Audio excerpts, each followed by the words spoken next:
CEAP, Centro Espírita Altivo Panfiro.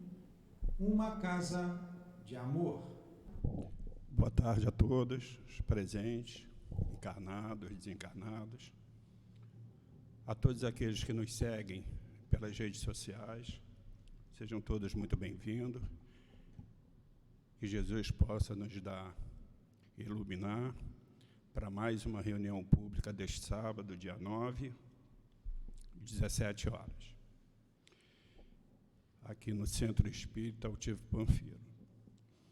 Sempre uma alegria muito grande aos sábados, porque é um dia em que nós realizamos a obra social de Antônio de Aquino, onde recebemos centenas de famílias, com as mães, com os filhos seguem para as salas de evangelização, as mães recebem a orientação dos ensinamentos de Jesus.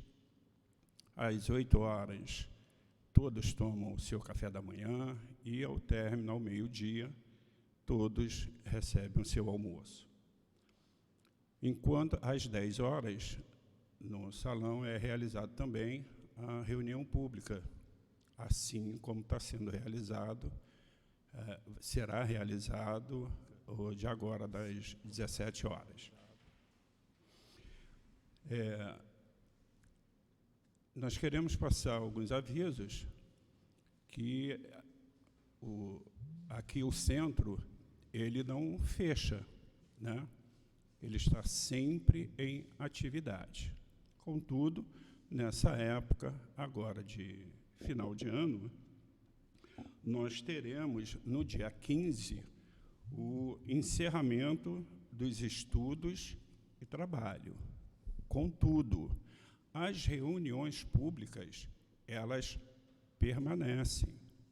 Nós teremos a reunião pública do dia 23/12, que cai no sábado, no horário normal, às 10 e às 17 horas. Como nós teremos também, na quarta-feira, do dia 27/12, e também no dia 30/12. As reuniões públicas, elas permanecerão apenas para uma pausa nos trabalhos, tá? Que será encerrado no dia 15, e o encerramento da obra social no dia 16/12. O retorno em 3 de janeiro, com a reunião pública de quarta-feira, às 10, às 15 e às 19 horas. Então, nós daremos continuidade ao trabalho, né? Sempre é importante lembrar que nós, já em janeiro, pelo menos estamos fazendo de tudo, né? A direção da casa está se esforçando o máximo para que em janeiro já esteja na sede nova, né? Que é aqui ao lado, no número 12.312. Será com grande satisfação, grande prazer, todos poderem conhecer a sede nova, né? Os trabalhos continuarão sendo sempre os mesmos, né? Mas lá, com um número maior de sala, o centro está crescendo e a direção teve todo o cuidado, não mediu nenhum esforço para conquistar, pela ajuda de muitos, né, o terreno, ter iniciado lá a construção e, graças a Deus, chegamos ao final da construção. Está muito bonito, foi feito tudo com muito carinho, então tenho absoluta certeza que valerá muito a pena as pessoas conhecerem, e, indo pela primeira vez, tenho certeza que não deixará de voltar, vai continuar assistindo às palestras. Pedimos àqueles que, porventura, estejam com o celular ligado, que o coloque no vibracal ou que o desligue para evitar a interrupção no decorrer da palestra. Na sede nova, nós estaremos com a livraria, como aqui tem, mas lá bem mais ampla, com uma imensa quantidade de livros, né? Estarão todos também convidados, inclusive podendo fazer a leitura ali na hora, muito mais confortável, terá cantina, enfim, voltando, né, ao tema da sede nova, fica aí o convite a todos, inclusive aos que estão nos seguindo pelas redes sociais, para que venham conhecer, né? O nosso tema de hoje são as parábolas de Jesus, do credor incompassivo. Quem vai nos dar o prazer do estudo é o nosso irmão Gilmar Machado. A abertura será do livro Evangelho segundo o Espiritismo, no seu capítulo 6, nos itens 3 e 4, e quem vai fazer a sustentação na hora do passe é a nossa irmã trabalhadora da casa, Maiara.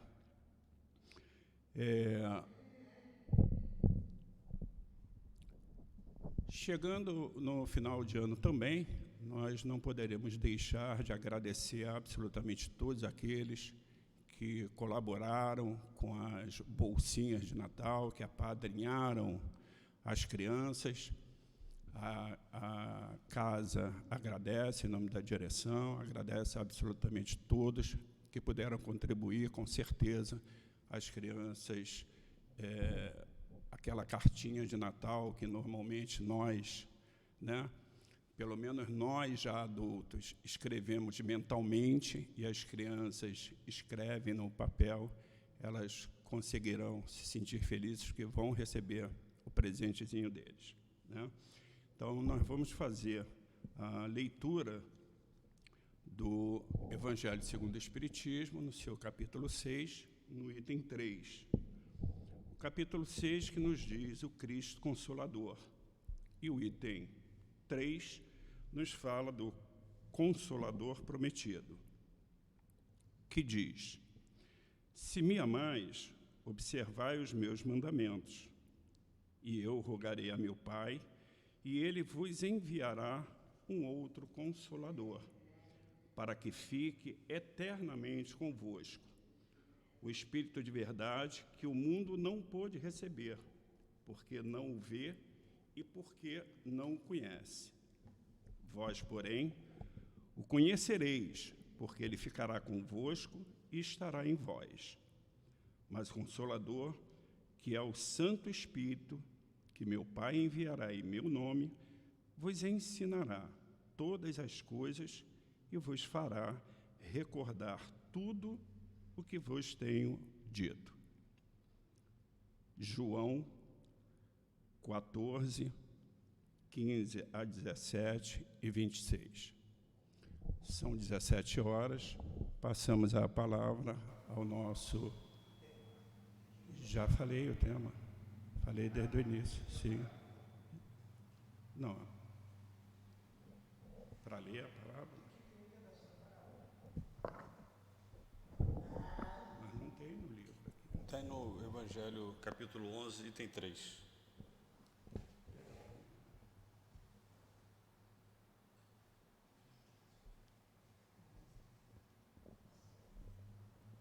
No Evangelho, capítulo 11. Eu posso ler? Posso ler.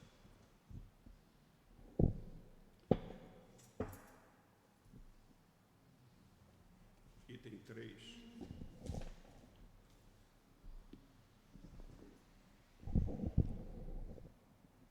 O reino dos céus é comparado a um rei que quis fazer as contas com seus servos.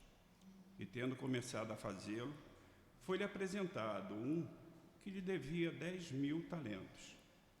Mas, como ele não tinha meios de lhe pagar, mandou o seu senhor que fossem vendidos a ele, sua mulher, seus filhos e tudo o que ele tinha para saldar a sua dívida. O servo, porém, lançando-se aos pés do Senhor, lhe suplicava: Senhor, tenha um pouco de paciência e eu lhe pagarei tudo. Então, o Senhor, compadecido do seu servo, deixou-o ir e perdoou-lhe a dívida. Mas esse servo, mal acabara de sair, encontrou um de seus companheiros que lhe devia 100 moedas. E, agarrando-o pelo pescoço, o sufocava, dizendo: Paga-me o que tu me deves. E seu companheiro, lançando-se aos seus pés, lhe suplicava, dizendo: Tenha um pouco de paciência, e eu te pagarei tudo. Mas ele não quis escutá-lo, retirou-se e fez com que o prendessem até que ele pagasse o que lhe devia. Os outros servidores, seus companheiros, vendo o que passava, ficaram extremamente aflitos e foram comunicar ao seu senhor tudo o que tinha acontecido. Então o senhor, chamando o servo à sua presença, lhe disse: Servo mau, eu te perdoei tudo o que me devias, porque me imploraste. Portanto, tu também devias ter piedade do teu companheiro, como eu tive de ti. E o senhor, cheio de cólera, entregou-o aos algozes até que pagasse tudo quanto lhe devia. É assim que meu Pai que está nos céus vos tratará, se cada um de vós não perdoar do fundo do coração as faltas que seu irmão houver cometido contra vós. Mateus, capítulo 18, versículo 23 a 25. Passamos, então, a palavra ao companheiro.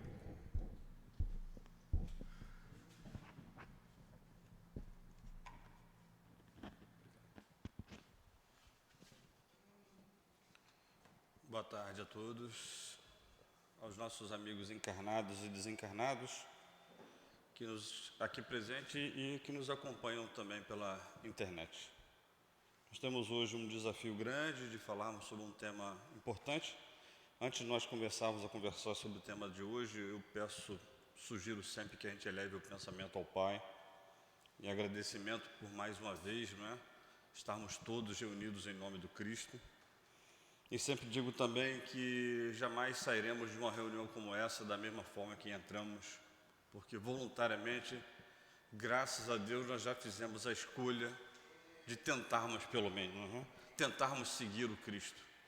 Estamos ainda nesse esforço, estamos ainda nessa tentativa e, paulatinamente, aos poucos, nós vamos avançando nesse processo, que já aprendemos também pela doutrina espírita, que esse processo evolutivo é um processo lento, é um processo gradativo, não se dará da noite para o dia, mas acontecerá inevitavelmente a partir dos nossos próprios esforços. Graças a Deus, um exemplo disso é essa escolha que nós estamos fazendo na tarde de hoje. Nosso companheiro leu a parábola de hoje, Essa parábola que tem vários títulos, Credor incompassivo, o servo mau, o servo impiedoso, o servo ingrato.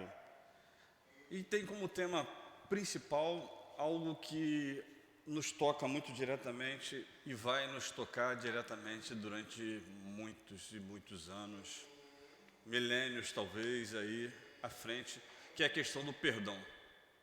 A gente precisa pensar, refletir muito seriamente sobre isso. E nós vamos falar sobre uma série de coisas relativas ao perdão que teoricamente muitos de nós já sabem disso. Teoricamente, não é? Isso vem desde a lei mosaica, como nós vamos falar daqui a pouco, Jesus vem e aprofunda essa questão do perdão. Nós, enquanto cristãos, certamente não estamos sendo cristãos pela primeira vez, nós estamos no cristianismo já há muitas encarnações e estamos ainda tentando trabalhar esse processo que é muito difícil para a gente, a questão do perdão. Difícil porque, basicamente, tem algumas questões que dificultam esse processo. Primeiro, é a questão da influência da matéria sobre nós. A matéria, por nos influenciar diretamente, ela tem um apego muito grande da nossa parte. Então, quanto mais a influência da matéria em nós, mais mostra esse nosso orgulho exacerbado e mais dificuldade nós temos nesse processo do perdão. E o segundo, além dessa questão toda, é o desconhecimento da grande maioria das pessoas sobre si mesmo. Que é todo um trabalho que vem justamente na doutrina tentar fazer com que cada vez mais nós nos enxerguemos como nós realmente somos. E aí eu vou falar de uma coisa que muitos de vocês cansaram de ouvir nessa tribuna e outras tribunas espíritas, a famosa frase de que nós somos espíritos. Teoricamente, isso é muito simples. Mas a sua prática, a sua internalização e isso se transformar em uma conduta real como espírito é muito difícil.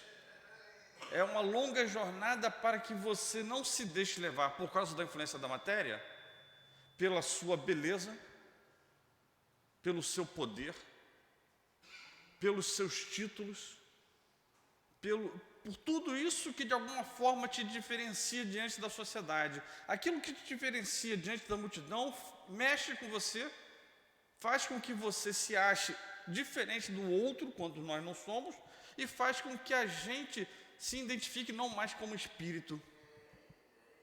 Aí a gente se identifica como o doutor Gilmar, o coronel Gilmar, o senador Gilmar, o engenheiro Gilmar, o presidente Gilmar, e assim por diante, quando na verdade isso não procede. Vou falar o que me veio à mente aqui. Na primeira palestra que eu fiz numa casa espírita, um espírito deu uma comunicação e ele já começou falando uma coisa, eu não sabia quem era, e depois ele se identificou.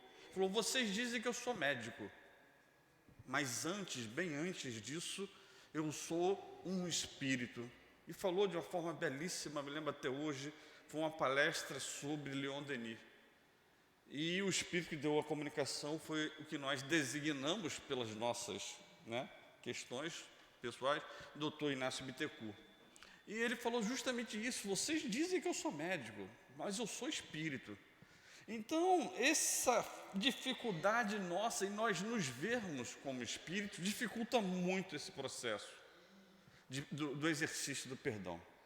Outra coisa interessante também é o fato de nós pensarmos que o perdão é uma concessão nossa àquele que me ofende, quando na verdade isso não é verdade. Não é verdade.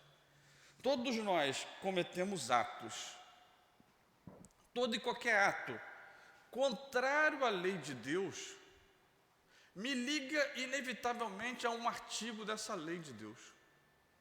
O fato de eu ofendê-la me liga diretamente a um artigo da lei de Deus, e eu preciso efetivamente me acertar com essa questão do artigo. O fato dela me perdoar ou não me perdoar não irá me absolver perante essa questão que eu preciso resolver, e as pessoas não percebem isso.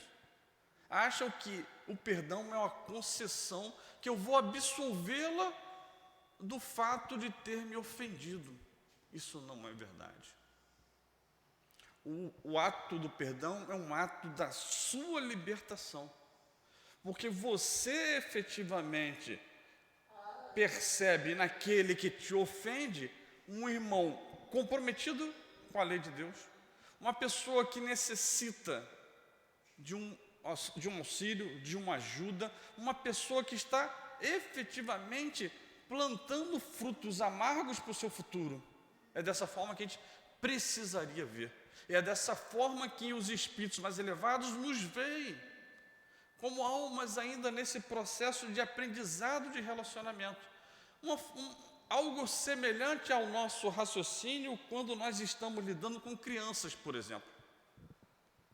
Quando uma criança chega e te chama de feio, você é feio.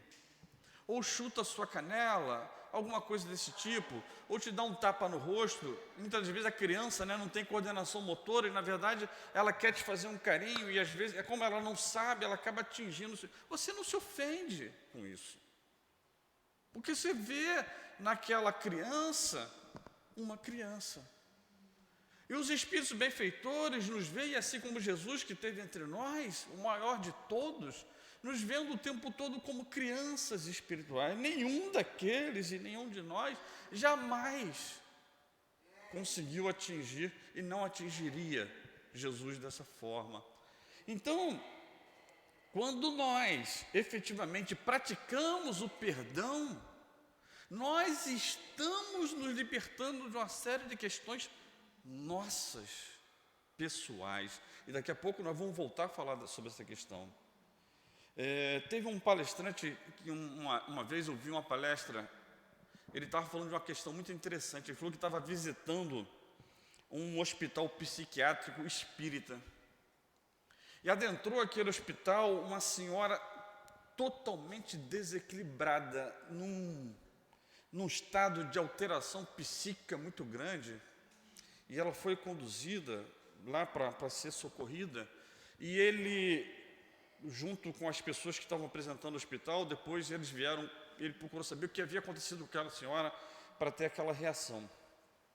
E aí as pessoas do hospital comentaram que ela havia entrado numa crise psíquica porque ela havia descoberto uma traição conjugal.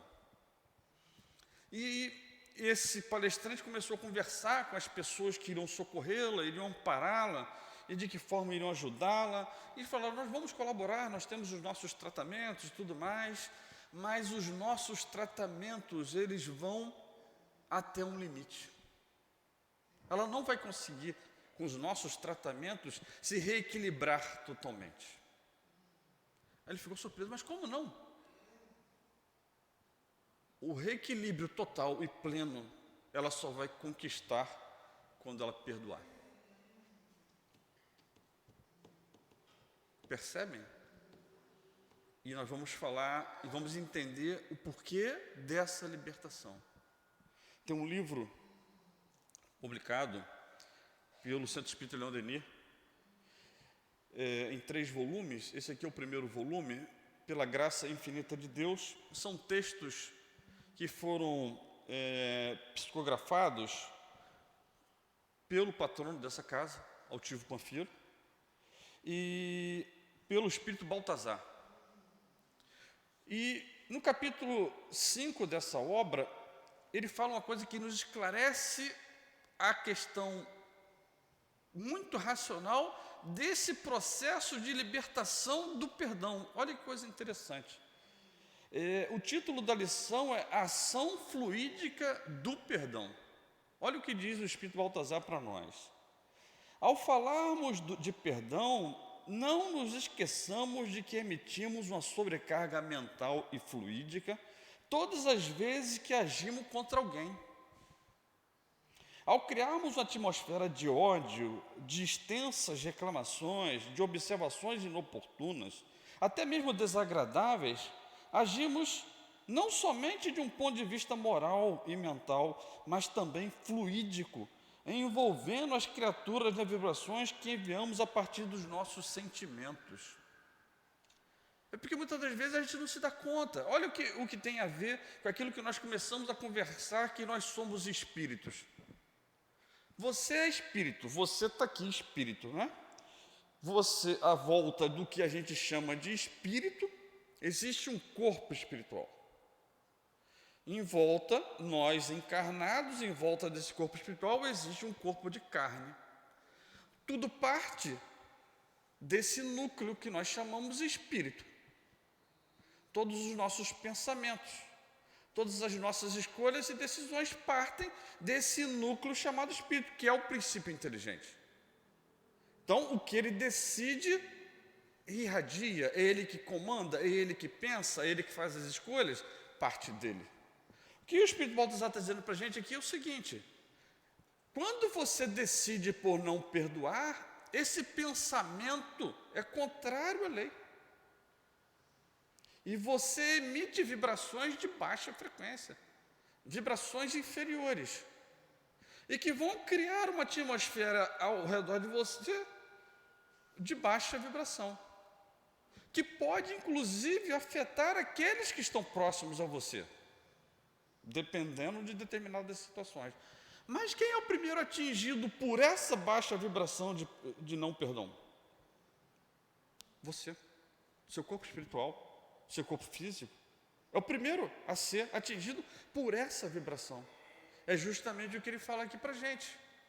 E mais adiante ele diz, o pensamento contrário, o de perdão, o de esforço, é justamente um pensamento que vai ser irradiado de forma contrária, a favor da lei de Deus. E são boas vibrações. São boas vibrações e que vão envolver você numa psicosfera de esforço de perdoar, esforço no bem, até que se torne efetivamente. Mas no início, não será um perdão genuíno, um perdão, mas você já está no esforço e só isso altera a sua vibração e cria em você, em torno de você, uma psicosfera de boas vibrações, que trazem para você muito fortemente o bem-estar e a sua proteção. Olha que coisa interessante, porque nós temos em nós, como espíritos, nós somos envolvidos nesse fluido universal, uma lei chamada de magnetismo, de atração, de energias similares. Se você vibra em baixa frequência, você atrai vibrações de baixa frequência. Então você está naquele ressentimento de não querer perdoar, você vai atrair vibrações semelhantes. Quando você está num esforço, buscando fazer o bem, buscando perdoar, você está numa vibração melhor. Com isso você atrai também vibrações melhores para você. Percebem por que, quando eu falei em que quando você está nessa vibração de ressentimento, de mágoa, e que você se nega a perdoar, você está emitindo vibrações que podem atingir a sua volta? Vai atingir a sua volta quem? Quem tiver num estado vibratório semelhante. Pode efetivamente acontecer. Mas se você está nesse esforço de querer fazer o bem, o contrário acontece, porque é da lei de Deus isso. Isso está na lei. Lei de causa e efeito. Lei de ação e reação e assim por diante. Então percebemos a importância desse esforço, a importância da necessidade de nós nos empenharmos no sentido de melhorarmos as nossas atitudes e tentarmos efetivamente. É razoável, meus amigos, a gente não pode negar da nossa dificuldade nesse processo. É lógico que não é simples. Se fosse algo conquistado por nós nós não estaríamos falando sobre isso aqui. O fato é que nós temos um trabalho a fazer nesse sentido. Outra questão interessante é que a gente não pode ficar alimentando esse tipo de pensamento, porque essas energias, essas baixas vibrações, atravessando o nosso corpo fluídico, pode provocar mazelas em nós. Tem um livro que eu não trouxe, editado lá pela nossa casa, tem 5 volumes, Instruções dos Espíritos. Tem volume 1 até o 5. No volume 1, o Dr. Hermes chama essas regiões atingidas no nosso perispírito por essas vibrações constantes de ressentimento, de mágoa, de enquistamentos perispirituais. Ou seja, o nosso corpo espiritual fica com marcas que podem gerar doenças no nosso corpo físico, a partir, efetivamente, de uma atitude contrária à lei. Percebemos a importância? Indo ao que a gente, voltando um pouco agora à questão também da parábola, a parábola traz para a gente aquele homem que tinha um crédito, ele devia ao rei, não é? E devia 10.000 talentos. Tem amigos nossos, né, graças a Deus, que nos ajudam a fazer essa conversão de 10.000 talentos para os tempos atuais. E um amigo nosso, um estudioso, né, do Evangelho, de nome Carlos Pastorino, ele fez essa conversão em ouro, para a gente ter uma ideia. 10.000 talentos daquela época, trazidos para hoje, daria uma quantidade de 160, deixa eu ver se eu li certo, 160 toneladas de ouro. Esse é o débito daquele servo para com o rei. 160 toneladas. E ele se ajoelha aos pés do seu senhor, pede que ele perdoe a sua dívida. E o rei, compadecido pela sua ação, suspende a dívida dele. Ele sai do palácio e encontra uma pessoa que devia a ele algumas moedas, alguns denários.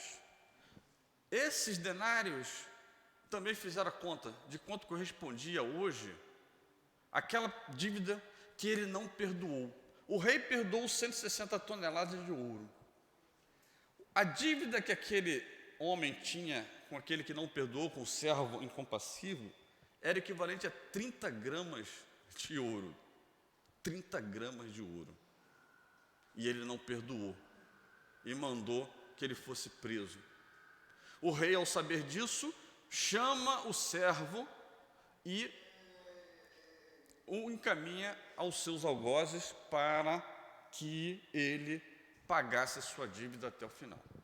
Tem algumas coisas que a gente precisa pensar aqui. Primeira coisa importante. Jesus provocava, fazia, em suas palavras, muitas das vezes, figuras muito extremas, justamente para percebermos a relação nossa com o Pai. Então ele coloca 160 toneladas de ouro, verdadeiramente, e 30 gramas de ouro, dizendo o seguinte: olha só, Deus vai te perdoar as dívidas que você tiver com Ele, mas você precisa perdoar os seus ofensores. É da lei. Essa é a lei. A lei é da reciprocidade. Tem uma passagem do Evangelho que fala isso muito claro. Está lá em Mateus, eu até trouxe para que a gente lesse. Olha aqui. Lá em Mateus 7,12. Portanto, tudo que vós quereis que os homens vos façam, fazei também vós, porque essa é a lei e os profetas. A lei da reciprocidade. A gente precisa fazer ao outro o que nós gostaríamos que nós fizéssemos. E Jesus deixa isso muito claro para a gente, para que a gente não se esquecesse na famosa oração ensinada por Ele. Que nós peçamos a Deus que nos perdoe as nossas faltas, na mesma medida que nós perdoássemos aqueles que nos tinham ofendido. É dessa forma que a gente ora, é dessa forma que a gente reza, é dessa forma que a gente eleva o pensamento a Deus. Então a gente precisa pensar muito bem daquilo que nós estamos falando. E que é um estímulo a mais para que a gente se esforce nesse sentido. Essa é a lei. E nós podemos perceber que tem toda uma lógica por trás disso, que faz sentido que seja assim. Porque se nós colocássemos em prática isso que nós estamos falando hoje aqui, de nos tratarmos da mesma forma que nós gostaríamos de ser tratados, meus amigos, nós teríamos a paz hoje no planeta. A paz. Nós não teríamos as inúmeras guerras que nós temos, e nós não falamos somente das grandes guerras, não. Temos as pequenas guerras que continuam acontecendo, os duelos continuam acontecendo entre nós. Por quê, meus amigos? Exatamente por nós não percebermos e não colocarmos em prática algo que nos foi trazido há mais de 2000 anos. E essa questão do perdão é uma questão muito interessante, além da reciprocidade, que Francisco de Assis, a entendeu perfeitamente, A oração de Francisco de Assis, ela diz exatamente isso, Que nós perdoamos para sermos, perdoando que se é perdoado, e é morrendo que se vive para a vida eterna. Mas é interessante que essa questão do perdão, o que deu origem a essa parábola é uma conversa entre Jesus e Pedro, porque Simão Pedro estava entendendo, começou a entender a mensagem de Jesus. Mas havia uma lei mosaica ainda vigente naquela época, E qual era a orientação da lei mosaica naquele momento? Você deveria perdoar os seus irmãos, as suas ofensas, até 3 vezes por dia. Esse por dia muita gente não comenta ou desconhece. A lei mosaica, ela orientava e recomendava o perdão de até 3 vezes por dia. E Simão Pedro, querendo seguir as diretrizes que Jesus recomendava, da prática do amor, da generosidade e assim por diante, vai ao Cristo e pergunta: Senhor, será que o correto não seria então eu perdoar 7 vezes? Ou seja, mais do que o dobro que a lei mosaica recomendava. Aí Jesus falou: não. Em verdade vos digo que deve perdoar 70 vezes 7. Aí que a gente entende por que é infinitas vezes, na verdade. Porque seria 490 vezes por dia. Por dia. O que é inviável, né? A gente precisa ter muito ofensor. A gente tem que ter muita gente querendo efetivamente, né, para que a gente perdoe 490 vezes em um dia só. Então, veio justamente essa parábola, a partir dessa conversa. Por que Jesus fez isso? Jesus veio, né, cumprir a lei, a gente sabe disso, veio cumprir a lei e os profetas, mas também veio aprofundar. Ou seja, para vocês até agora bastava essa recomendação, mas agora eu venho e recomendo um aprofundamento. Por isso vem aquela famosa frase que nos incomoda até hoje, né? Amai os vossos inimigos, orai por aqueles que vos perseguem e vos caluniam, né? Isso até hoje, né? Quem ouve isso se mexe na cadeira, quem se diz cristão, né? Que percebe o quanto nós estamos distantes, né, desses ensinamentos. Mas é interessante que a gente perceba o seguinte: por que Jesus colocou essa questão desse débito enorme desse servo para com o rei e desse débito relativamente pequeno entre eles, entre o servo e o seu devedor? Por quê? Porque o nosso débito com Deus é muito maior do que os nossos débitos um para com o outro. E se a gente for pensar, é uma grande verdade. Eu pensei só, por exemplo, nas transgressões que nós cometemos, são inúmeras, né? Com relação ao Pai, com o meio ambiente, por exemplo. Isso é todo dia nós fazemos isso. Nós desperdiçamos água, nós desperdiçamos recursos naturais dos mais diversos, constantemente. É porque eu tenho dinheiro para pagar, então eu deixo a minha torneira ligada. Eu faço da mangueira, uma vassoura hidráulica, porque eu tenho dinheiro para pagar, então não tem problema, é o que nós pensávamos. Eu posso deixar a luz acesa direto, eu posso deixar o ar-condicionado ligado de uma forma não necessária, porque eu tenho recurso para pagar, e com isso a gente vai assumindo responsabilidades perante quem? Perante o Criador, que nos proporcionou todas essas questões que nós temos em relação ao mundo e à sociedade para o nosso conforto, mas não para o nosso desperdício, para um desrespeito. É um desrespeito que nós cometemos para com o Criador fazer o que nós fazemos. E a gente poderia citar inúmeras outras questões. Ou seja, eu concordo com Jesus que o nosso débito deve estar muito perto dessas 160 toneladas de ouro aí. Mas entre nós são querelas muitas das vezes, e se a gente for pensar, são questões materiais. Em regra, os nossos problemas são questões materiais. Pisou no meu calo, me chamou de feio, e assim, você não sabe o que você está falando? Eu sou um magistrado. Você tem que me chamar de tal forma assim assado, porque eu sou doutor. E aí, vocês vejam, isso diante da eternidade que nos aguarda, diante desse conceito que eu falei no início, da espiritualidade nossa, isso chega à beira a infantilidade, meus amigos. Mas é a nossa realidade. Nós não estamos falando dos outros, né? A tribuna espírita tem essa grande vantagem, esse grande diferencial. Aquele que vos fala da tribuna está tão comprometido com a lei como todos aqueles que ouvem. Todos nós estamos nesse processo desse esforço. Mas é uma realidade. Mas só que, diferentemente do nosso passado, o que acontece conosco hoje, acredito que todos nós que estamos envolvidos nessas reflexões, nós não negamos mais. A gente negava, a gente tentava encobrir, a gente tentava negar uma realidade. Não, a gente não pode mais fazer isso. O perdão é uma necessidade em nossas vidas. Ponto. Não vamos negar mais isso. Não podemos mais negar isso. Como a gente tenta negar um monte de outras coisas, que eu não vou citar aqui porque não é o objetivo hoje, mas a gente nega uma série de ensinamentos de Jesus. Mas hoje não vou falar sobre perdão. É perdoar incondicionalmente, infinitamente. Eu não consigo. Tudo bem. Você não consegue porque o seu estágio atual não te permite, mas você precisa, num esforço, num processo, atingir essa condição. Esse que é uma questão que a gente não pode efetivamente se esquecer.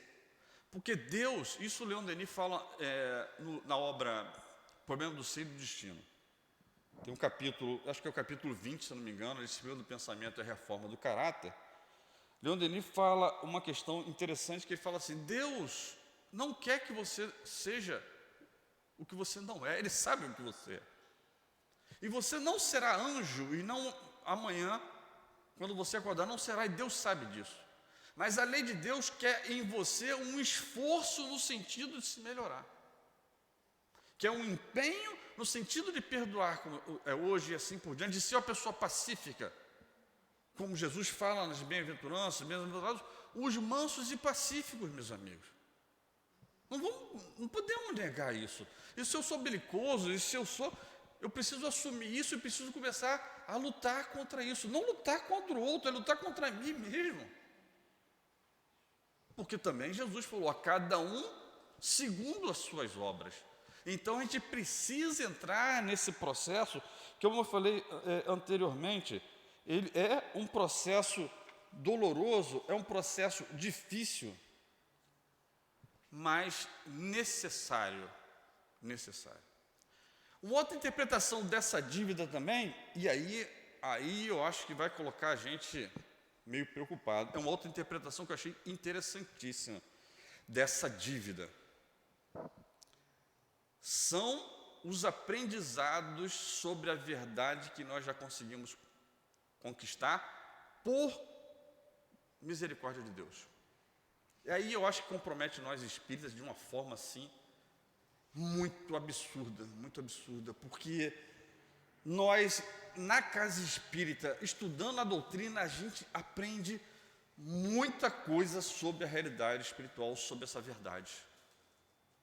E nos compromete demais com a lei de Deus. São partes dessas 160 toneladas de ouro que foi falando a parábola aqui. Ou seja, você está aprendendo muito.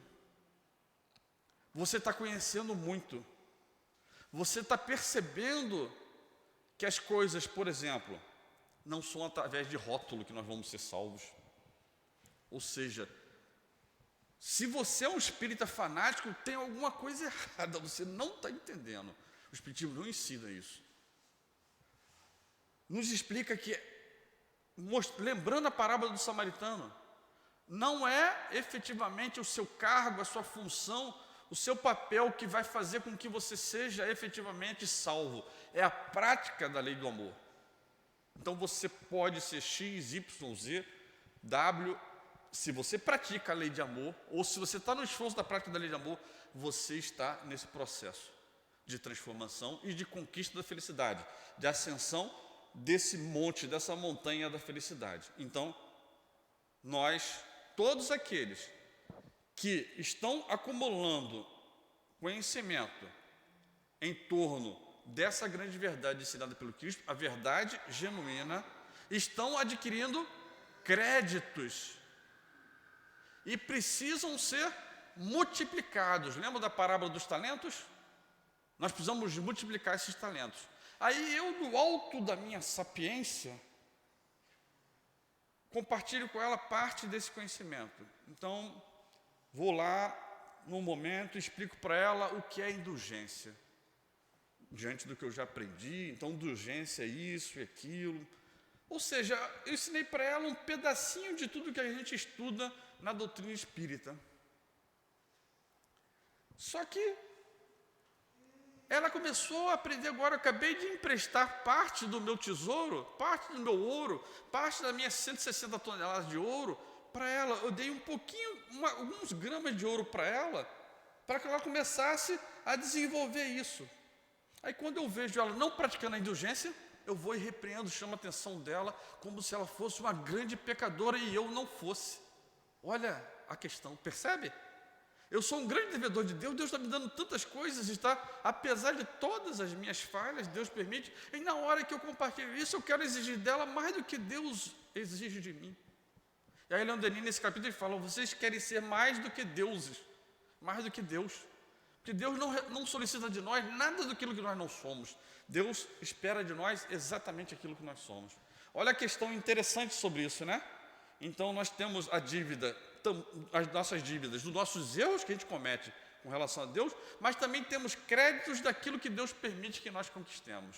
E quando a gente compartilha muito pouco e a gente não tem o direito de apontar o dedo para aquele que a gente está efetivamente compartilhando tão pouco daquilo que nós aprendemos, né? Então a gente precisa estar atento a isso, meus amigos. Então nós estamos aprendendo, estamos desenvolvendo, estamos adquirindo uma série de questões e a gente precisa trabalhar isso em nós. É fundamental que isso seja trabalhado em nós. E que não olhemos o outro com esse espírito de cobrança, como o servo dessa parábola. Agora tem uma análise interessante também que a gente precisa fazer, para a gente, nesses 10 minutos que restam para a gente.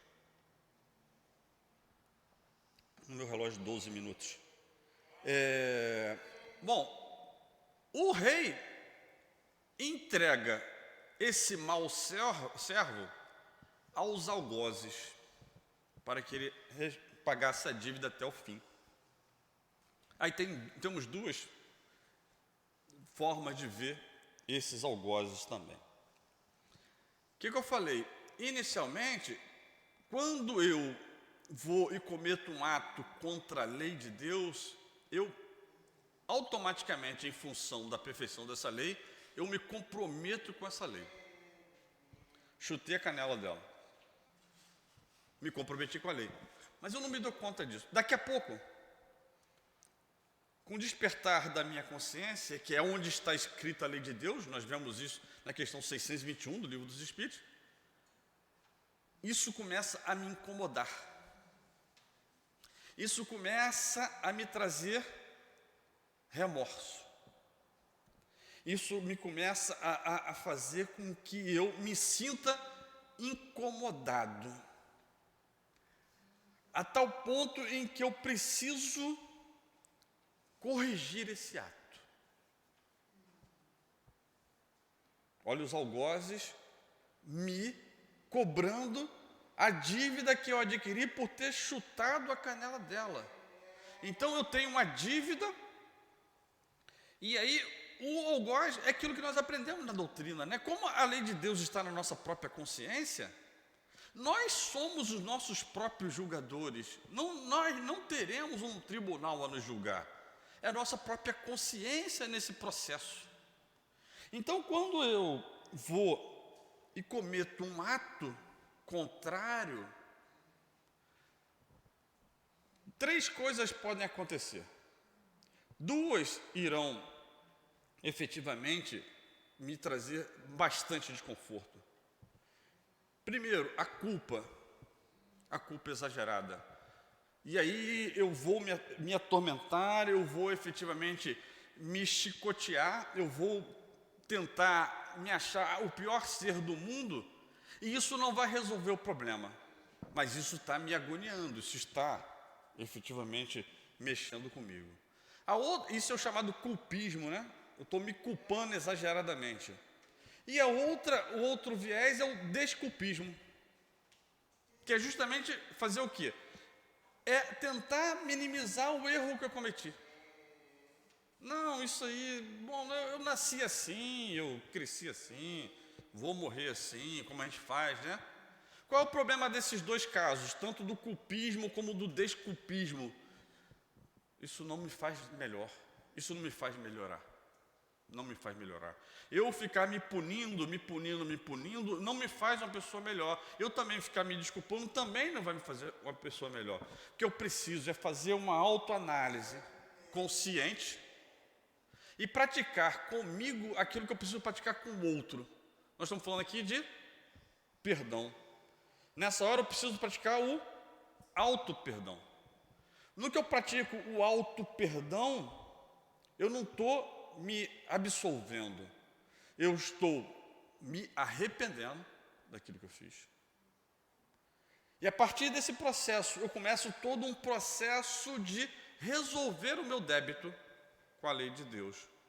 Então eu vou, a partir do arrependimento, reparar, ou seja, eu vou mudar as minhas atitudes, vou mudar os meus comportamentos, de tal forma que eu repare aquilo que eu fiz de errado, para que eu possa efetivamente mudar o meu rumo, e também preciso passar por questões semelhantes, que é o processo chamado de expiação. Esse processo de expiação é um processo também para que a gente possa, de uma forma pedagógica, me ressarcir com a lei. Eu preciso aprender. Então, por quê? Porque no estágio em que nós nos encontramos, nós não aprendemos ainda somente por nossa própria ação. Determinadas coisas nós precisamos sentir o efeito contrário para que a gente perceba que aquilo dói e a gente mude de comportamento. É a nossa realidade, é o nosso estágio atual. O outro caso do algoz é justamente a lei de causa e efeito atuando sobre nós, através das provações, através das experiências, porque isso vem também, mesmo que você não tenha ainda percebido algumas questões de culpa, desculpismo, mas você já tem um nível de consciência que você sabia que você não podia fazer aquilo. Quando você sabe que você não podia fazer aquilo e você faz, você desencadeia um processo de acerto com a lei de Deus. Então são esses algozes que efetivamente Jesus coloca nessa parábola. Automático, não é Deus que nos castiga, não é Deus que nos pune, não é o rei que efetivamente nos vai conduzir aos algozes. Nós iremos nos conduzir, nós iremos atuar efetivamente no sentido de irmos em direção ao processo. Porque você não pode fazer, você faz, você vai encontrar o efeito contrário. É como o que Leon Denis chama da lei circular. Tem um livro de Leon Denis intitulado O Grande Enigma. Então você comete um ato e aí você está vivenciando um processo evolutivo que é uma espiral ascendente. Então você inevitavelmente vai se encontrar inevitavelmente num ponto que você falhou e você vai ter que vivenciar aquela questão. Percebamos isso, gente? Que todo o contexto que nós estamos inseridos, que parece obra do acaso, não é. Essa é a visão que a doutrina espírita traz para a gente, que enseja em nós um grande esforço nesse processo de melhoramento, porque nós iremos melhorar. Com esforço ou pelo empurrão da lei, mas nós iremos. Então é menos dolorido que a gente se esforce nesse processo. É difícil? Lógico que é. Mas é por culpa nossa mesmo que nós reiteradamente ainda tentamos nos envolvermos com essas questões do mundo e nos teimamos e ainda insistimos em nos envolver nesse processo, quando o nosso esforço deveria ser o contrário. Percebam, por exemplo, quantas casas religiosas nessas horas elas estão ocupadas de pessoas desejando efetivamente esse processo de transformação. São muito poucas. Nós espíritas, por exemplo, somos 2% do povo brasileiro, 2%, não é?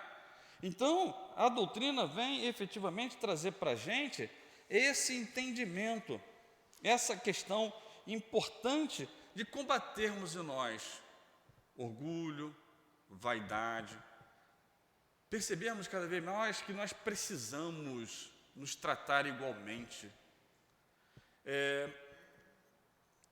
Mais uma vez, né, nós vamos ter dificuldades? Sim, por quê? Porque essa história é longa, né? É longa. Eu vim autoritário, Gilmar autoritário, durante muitos séculos e muitas encarnações e tudo mais, achando que eu sou o rei, né? O rei, e agora você me diz que eu preciso ser humilde? Não será algo que você vai conseguir dessa forma, mas precisa e vai conseguir. E a gente precisa, dessa forma, perceber cada vez mais a lei atuando. Aquilo que era problema para a gente, nós tínhamos problemas. Uma coisa que a doutrina espírita também nos ajuda nesse processo do perdão é o exercício que Deus nos oferece nesse sentido, né? Porque você quer, você deseja e você precisa. Então Deus te oferece oportunidades do exercício do perdão. E onde mais a gente exerce o perdão? É no trabalho? Também. É na casa espírita? Também. É no trânsito? Também. É nas nossas relações comerciais? Também. Mas num tal de um negócio chamado família, pelo menos as que eu conheço, pelo menos eu tenho uma que eu conheço muito bem, né? Então, dela eu posso falar. Exercitamos ou exercitamos o perdão? Muito, meus amigos. Quem é pai, quem é mãe, quem é responsável de alguma forma, olha o quanto nós exercitamos. Então, aquele parente, sabe aquele parente que você reclamava? Agora você não pode mais chamar ele de parente, é um presente divino para você, para que você exercite isso tão desejado, que nós vamos, percebe que nós vamos um dia perdoarmos? Então vamos praticar, vamos exercitar, e a família é um grande exemplo, né? Papai do Céu essa inteligência é tão sublime, que ele coloca, né, juntinho, e muitas das vezes, né, de tal forma que mesmo que você tente desgrudar, você não consegue, a lei não permite. E quem não entende pensa que isso é um grande problema. Agora a gente percebe que é uma grande oportunidade, meus amigos, porque nós não aprenderemos. Papai do Céu não vai abrir o nosso espírito e jogar lá perdão de tal forma que na próxima encarnação você reencarne, né, um Francisco de Assis, né, e um Chico Xavier, e assim por... Não, nós não vamos. Nós precisamos fazer germinar isso em nós, né? Fazer isso crescer dentro de nós. E isso acontece através do exercício. É o exercício. Esse conhecimento que a doutrina traz para a gente, ele é muito valioso, porque dificulta menos o processo, facilita esse processo, torna esse processo menos difícil, porque você precisa lembrar que você é um espírito. Porque quando você se conscientiza que você é um espírito, é interessante isso, né? Quando você se vê, você vê o outro também. É interessante isso. Então você se vê nessa jornada, você tem as suas dificuldades, né? Você tem suas dificuldades lá com bolo de chocolate e assim por diante. Ela já tem com pudim e outras coisas, mas então cada um tem as suas dificuldades. E ninguém é melhor do que ninguém, cada um tem a sua... Aí você passa a enxergar o outro de uma forma. E é interessante isso, gente, porque isso é observado e é percebido pelas pessoas. Quando você passa a ver o outro como espírito também, o seu modo de agir, de se comportar com o outro muda. É muito curioso. Façam isso, observem isso. É muito interessante. E isso vale também com o perdão. Que a gente tenha essa obra como leitura diária, por favor, meus amigos, o Evangelho segundo o Espiritismo. Por favor. Que seja diário, se pudesse ser horário, ou a cada segundo, andar com ela aberta, né? Não embaixo do braço, né? Não vai passar para a gente, né? Pelas nossas axilas, né? Mas ler, estudar, né? Refletir. vai nos ajudar muito nesse processo, muito, demais. Que Deus, nos ajude nesse processo. Ele vai nos ajudar e está nos ajudando. Que Jesus nos fortaleça, que Maria de Nazaré nos acolha, que os benfeitores amigos dessa casa, da casa de Anderê, que eu não sei nem se são duas casas, eu acho que não é, eu acho que é uma casa só, tantas outras casas que a gente vê tantos espíritos, repetidos, então acho que é uma coisa só, que Ele nos ajude nessa caminhada, e que nós tenhamos a certeza, meus amigos, nós seremos felizes, mas a felicidade vai depender muito, muito, muito dos nossos esforços. Que Deus nos abençoe a todos. Muito obrigado pela oportunidade. Muita paz a todos. Nós agradecemos ao Gilmar pelo estudo que nos trouxe, com muito carinho, e fica aí o convite para que possa vir outras vezes. Nós vamos passar para o nosso segundo momento, que é o momento do passe, onde pediremos, então, os mestres que possam se posicionar.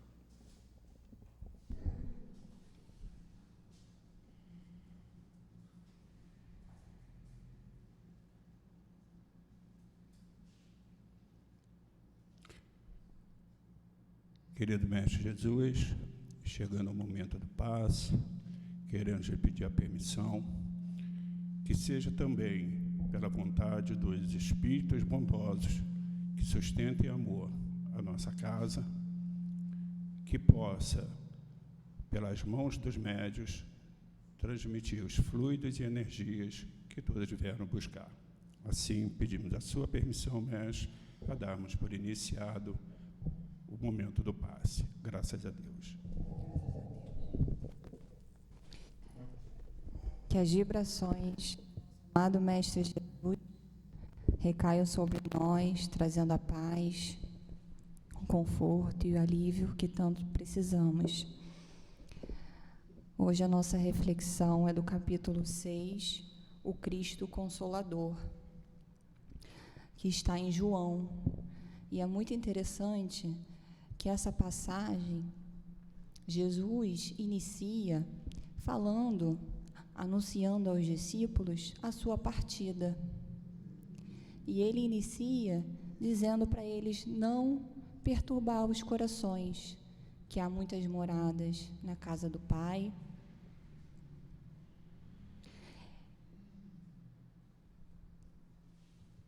Que Ele é o caminho, a verdade e a vida. E nessa passagem a gente consegue observar que os próprios discípulos que conviviam com Jesus tinham dificuldade, uma certa dificuldade de entender os ensinamentos, entender as passagens. E Jesus ali estava anunciando a sua partida, os confortando. E interessante que Filipe pergunta, mas o Senhor vai para onde? Nós não sabemos o caminho. E Jesus fala, eu sou o caminho. Eu sou o caminho, a verdade e a vida, e ninguém vai ao Pai se não for por mim. E depois anuncia o Consolador prometido, nos afirmando que vos ensinaria todas as coisas e nos faria recordar tudo o que Ele tinha nos ensinado. E aqui fica explícito que Jesus não podia dizer tudo, pela dureza do coração dos homens, pela falta de entendimento, e foi preciso que a ciência avançasse, que o tempo passasse, para que assim pudéssemos ter mais entendimento. E aí vem a nossa doutrina, tão esclarecedora, que esmiuça, elucida, esclarece todos os ensinamentos, que nos dá o entendimento do caminho, da direção, dos ensinamentos, para que possamos caminhar com mais certeza, fortalecidos, com mais segurança, fé e esperança. Que possamos agradecer essa doutrina tão confortadora e destacar também a inteligência de Kardec, porque essas passagens, elas não estão necessariamente numa ordem.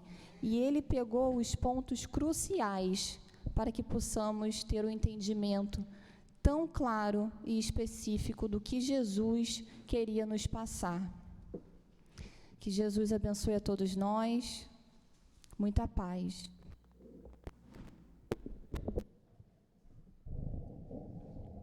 Muito obrigado, Mayara, pela sustentação do passe. E nós vamos fazer, por intermédio do nosso dirigente, a leitura de uma mensagem do plano espiritual.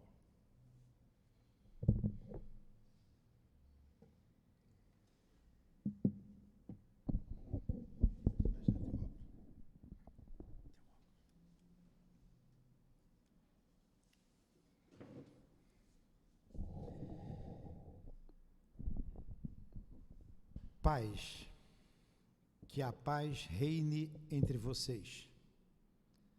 Que Deus, o Pai de puro amor, possa estar presente em cada ser e que esse amor cresça entre vocês, entre as nações.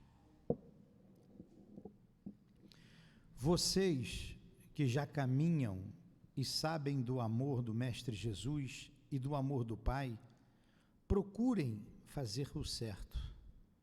Sabemos que somos todos errantes e falíveis, mas sabemos a verdade e por onde devemos caminhar, como devemos nos comportar, agir, ajudar aos irmãos que sofrem e que procuram por nós em busca de pão, em busca de um abraço acolhedor, em busca de uma palavra que os faz pensar. Vocês que muito estudam e falam do Evangelho do Cristo, têm a obrigação de saber como ajudar esses irmãos. Se falam de amor, por que não amar o irmão que caminha ao lado?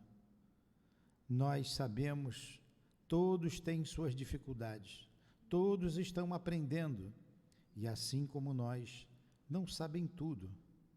Seguimos o guia, o modelo, o Mestre Jesus. Seguimos Kardec. Nós estamos trabalhando com amor junto a vocês, alertando sobre os cuidados que devem tomar, ajudando e auxiliando quem quer caminhar. Lembramos a todos que durante a caminhada encontrarão muitas flores, rosas, árvores frutíferas e plantas que ajudam na cura, mas também encontrarão ervas daninhas, árvores que não darão frutos, outras que darão maus frutos, que poderão até matar, e ainda muitos espinhos. Porém, se vocês estiverem atentos e vigilantes, passarão por tudo e não sofrerão mal algum. Que os estudos do Evangelho de Jesus estejam fixados no coração de cada um, de cada trabalhador, principalmente dos conhecedores das obras da doutrina espírita, dos conhecedores do Evangelho de Jesus, dos homens que dizem: sou cristão.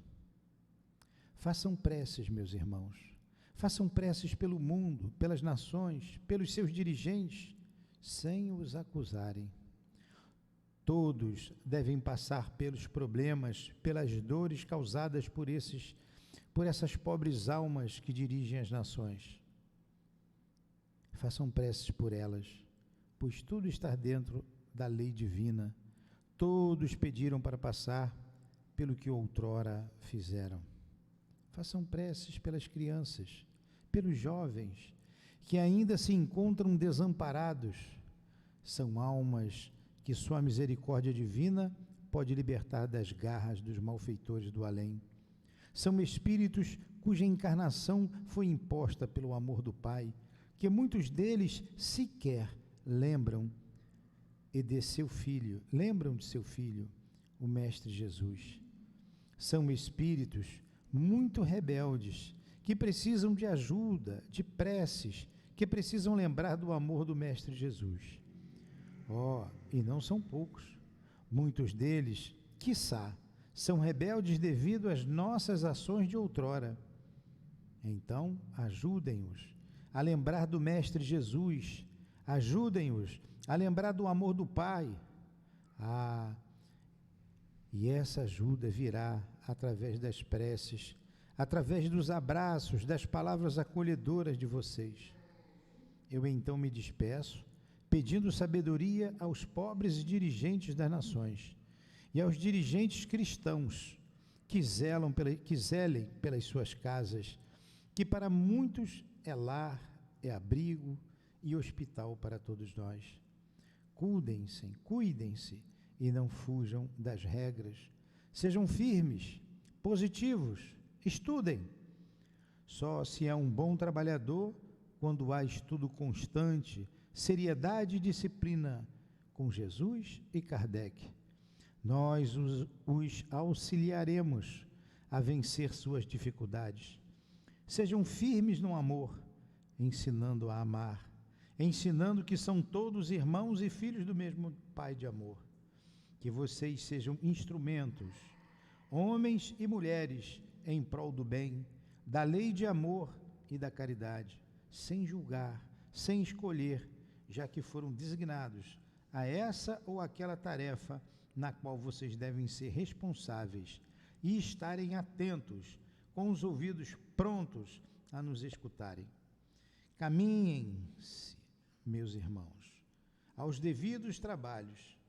Muitos estão atrasados e nessa casa terão a oportunidade de desenvolver o amor pelo próximo, de trabalhar com seriedade, mas que as regras sejam mantidas, a disciplina, como sempre alertamos. Jesus e Kardec. Paz a todos vocês. Um trabalhador do Cristo. Agradecemos a esse espírito trabalhador da Seara de Cristo pela mensagem. E assim, chegando ao final da nossa reunião pública, queremos te pedir, Pai, a sua bênção, a bênção de Jesus, que nos permita voltarmos a esta casa para novas reuniões, para novos estudos. Agradecemos a essa falange espiritual que tem como dirigente o nosso altivo Panfiro, que com muito amor sustenta esta casa, sustenta a todos nós. Pedimos, Mestre Jesus, que ao retornarmos aos nossos lares, nos acompanhe, que os nossos guias espirituais estejam ao nosso lado e que, em casa chegando, possamos manter a harmonia da mesma forma como nos sentimos harmonizados nesta casa. Assim, agradecidos, em nome do nosso amor, em nome do amor desses guias espirituais, em nome do amor do Cristo, mas, sobretudo, em nome do amor de Deus Pai, pedimos a devida permissão para darmos por encerrado a reunião pública da tarde de hoje. Graças a Deus.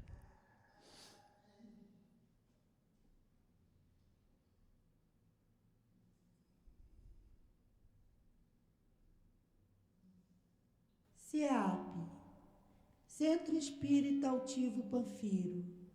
Uma casa de amor. Se porventura